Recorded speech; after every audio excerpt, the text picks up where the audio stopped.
Hello there, YouTube. It is your boy, B3, back with another kicking graphic novel review.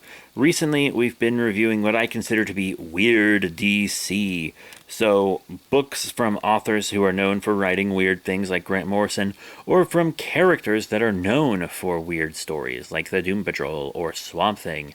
But today, we are looking at more Animal Man. Yes, this is the New 52 Animal Man run, which I think is a great place to kind of jump in to the character. Yes, the Grant Morrison run is the most famous one, and it is referenced in this run. So at least part of that run is canon. It's often hard to tell what is and isn't canon in the New 52. That is one of the biggest complaints about it. But this is where I started with Animal Man. And I'm very glad I did. It's a very underrated New 52 run. Truly, it truly is. So today, we are looking at Animal Man Volume 2, Animals vs. Man. Let me read you the back of the book. Alright, here we go. Running from the rot. Buddy Baker's family is on the run, traveling across the country in an RV to escape the forces of death and decay, otherwise known as the Rot. Evil agents are hunting Buddy's 4-year-old daughter Maxine, who has been chosen as the avatar of the Red, the force of animal life.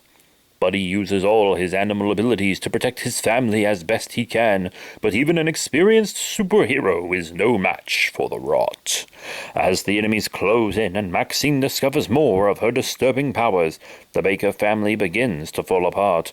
To protect the people he loves, Buddy must become a better animal man and a true warrior of the Red. Leaving his family behind, he must venture into the Red alone, deeper than ever before. Animal Man, Animal vs. Man, collecting issues 7 through 11, number 0, and Animal Man Annual number 1, comes from Eisner Award nominee Jeff Lemire from Justice League Dark, and features the horror-tinged artwork of Steve Purr from Hotwire, Timothy Green II from Avengers Academy, and Travel Foreman from Birds of Prey. Yes, this is a very underrated book, just in general, like from in DC as a whole. It's got a nice little previously on the front, but if you want to know what happened previously, I'll probably reference it some, but, you know, I did review Volume 1 only like 2 books ago. So, the Rot is possessing all these animals, and they're going around killing and possessing more things to kind of run amok. Animal Man and his family are traveling around in an RV, which now includes his mother-in-law. She joined up towards the end of the last volume. I didn't mention her, but she becomes much more relevant during this. Ever since Buddy got his powers, she hasn't approved of him being with her daughter. She was fine with it before he got the powers, but then she was like, oh, no, now my daughter's going to have a dangerous, weird life.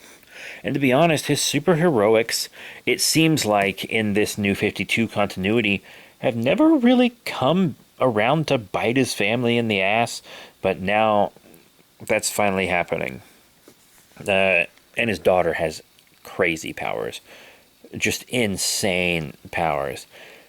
But Animal Man is having these like horrific visions of the Rot, including a big old villain that we see in Scott Snyder's Swamp Thing. Definitely check out Snyder's Swamp Thing run. The first 3 volumes of New 52 Swamp Thing and the first 3 volumes of New 52 Animal Man are kind of one big story, just told from different points of view. It's all Rot World stuff, with the Gray trying to take over the whole planet. And the cool thing about this book is it really starts to show just how powerful Maxine is, because a bunch of animals of the Rot tear her apart and kill her. But you know how if Swamp Thing's body is destroyed, he can just jump to another plant and make a new body out of it? Well, Maxine can do that with animals. She just uses her mind to jump into a fox and then grows that fox into a human body. And it seems like a no-brainer that she'd be able to do that, because Swamp Thing can, but we just haven't really seen an avatar of the Red, really, before this, and, like, not a true one. So it's very interesting to see. But one crazy thing that happens in this volume is Animal Man dies. He gets killed, and his soul goes to the Red, and his body is possessed by the rot. He meets a being called Shepherd in the Red, who helps him out, and he's like, oh, the Red looks different than it did last time I was here. And that's because the Red takes a shape reflective of its avatar. So since the avatar is a 4-year-old girl, the Red is starting to, like, take the shape of, like, a fairy princess kingdom. And I'm like, you know what? I'm here for it. Because it just looked like you were deep inside a carcass before. Very interesting. Very interesting. So while Shepherd and Animal Man are fighting a little bit of rot that's making incursions into the Red, the rot's running around in Animal Man's body causing havoc. But then you have Constantine and Madame Xanadu and Zatanna also trying to help out and stop some Rot World stuff. You know? We also get a story about a previous avatar of the Red, an avatar of the Green that teamed up against the Rot and won. Yes. And it was a pretty cool little kind of self-contained side story. I really enjoyed it. But, you know, once it's over, it's over and you continue on. Sorry about the yawning. It is closer to 1 a.m. than I would like to admit. But really late at night is the only time I can record these. And I do apologize for that. I can't do it during the day. I'm too busy, and there's too many people here. I do not live alone. I have to do it in the attic while everyone is asleep, and that's true. Anyway, Animal Man kind of doesn't realize he's dead. He has to be told that by the Parliament of Limbs. But they're like, Bud, you failed so hard. We're not going to send you back to Earth.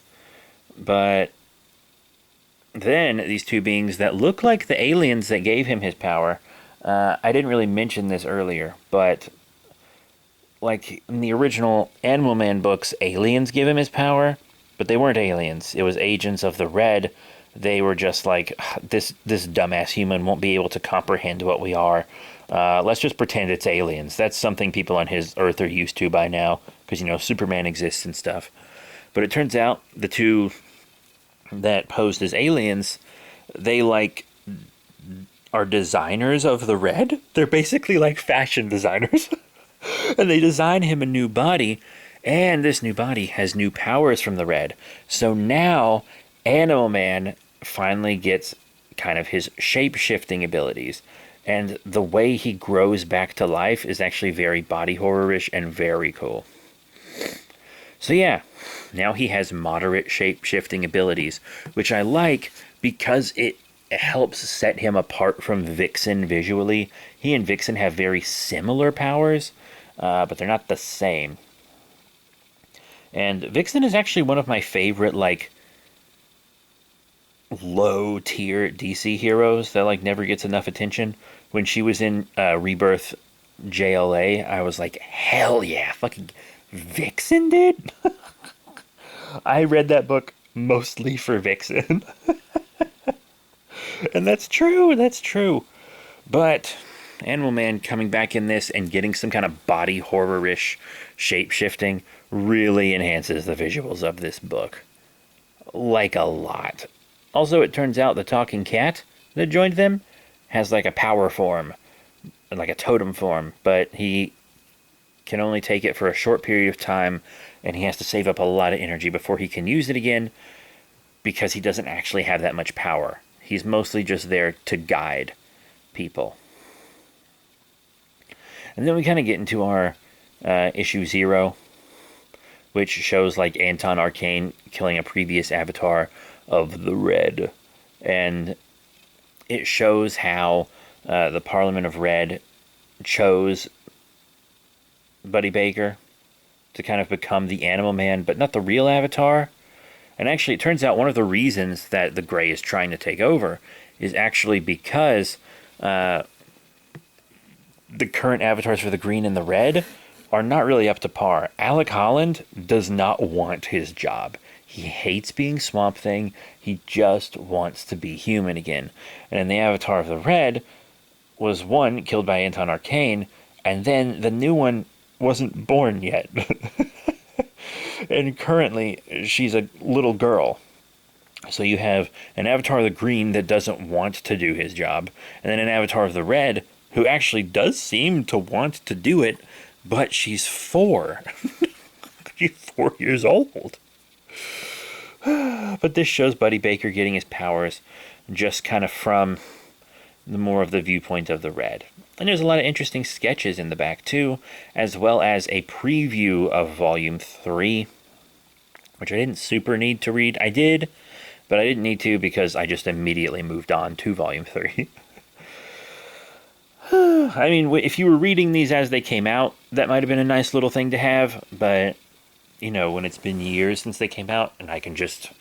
Because I got all of these back in, like, November or December. I got volumes, like, 1 through 4, because they were all on a Black Friday sale. You know, Black Friday sale lasts, like, a month now. But, yeah, it was really cool. Like, this is a really underrated DC Comics book. And I think more people should give it a shot. It's a great starting point for Animal Man. If you're into more unique, weirder, more horror DC books, this is a great thing to read.